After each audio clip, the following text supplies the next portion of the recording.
பிரியமானவர்களே, இன்றைய தினத்திலும் நீங்கள் எந்த பாவத்திலே அகப்பட்டிருந்தாலும், எப்பேற்பட்ட பாவ வாழ்க்கைக்குள்ளாக அடிமைப்பட்டிருந்தாலும், இயேசு கிறிஸ்துவின் ரத்தம் வேற எந்த மார்க்கத்தையும் குறித்த வேதம் சொல்லவில்லை.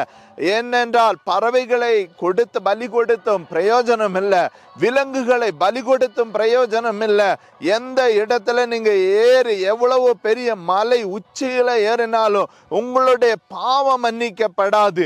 உங்களுடைய பாவம் மன்னிக்கப்பட வேண்டும் என்றால் அது இயேசு கிறிஸ்துவின் ரத்தம் மாத்திரமே தான். அந்த இயேசு கிறிஸ்துவின் ரத்தத்தினால் கழுகப்பட உங்களுடைய பணம் கொடுக்க தேவையில்லை, உங்களுடைய ஆஸ்திகளை அழிக்க தேவையில்லை, நீங்க எங்கும் தேடி செல்லவும் தேவையில்லை.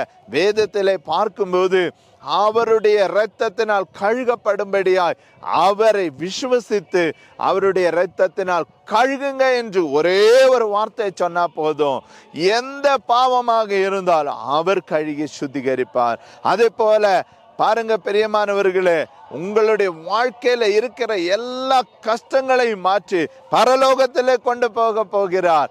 வாழ்க்கையில இப்போது பிரயாசத்திலே வாழ்ந்து கொண்டிருக்கிறீங்களா? இப்போது வேதனைக்குள்ளாக இருக்கிறீங்களா?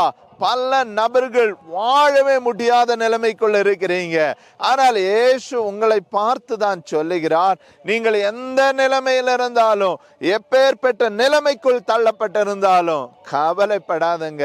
இந்த உலகத்துல வாழ்கிறது நீங்க கொஞ்ச நாட்கள் தான், இது கழிந்து உங்களுக்கு ஒரு வாழ்க்கை இருக்கிறது. அந்த வாழ்க்கைக்கு உங்களை நான் அழைக்க வரப்போகிறேன், வெகு சீக்கிரத்திலே வரப்போகிறேன் என்று சொல்லி இருக்கிறார். ஏன் தாமதிக்கிறார் என்று வேதத்திலே சொல்லப்பட்டிருக்கிறது.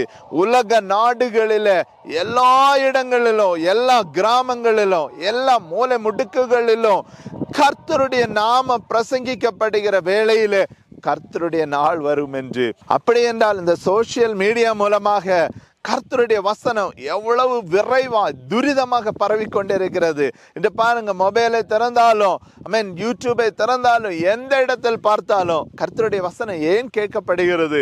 கர்த்தர் சொல்லி இருக்கிறார், இந்த உலக நாடுகளிலே தேசம் எங்கும் என்று ராஜ்யத்தின் சுவிசேஷம், கர்த்தருடைய சுவிசேஷம் அறிவிக்கப்படுகிறதோ அன்று நான் வருகிறேன் என்று. பிரியமானவர்களே, ஒருவேளை நீங்க முதல் முறையாக கூட கேட்கலாம் இந்த வார்த்தைகளை. இன்றைக்கே ரட்சிக்கப்படுங்க, இப்போதே ரட்சிக்கப்படுங்க, இன்றைக்கு தான் ரட்சணிய நாள். இன்றைக்கு உங்களை நீங்கள் சமர்ப்பித்து என்னை ரட்சிங்க என்று கேட்டால் கர்த்தர் உங்களை ரட்சிப்பார். உங்க வாழ்க்கையில இருக்கிற எந்த சிறையிருப்பாக இருந்தாலும் அவைகளை மாற்றி கர்த்தர் உங்களை விடுதலையாக்குவார்.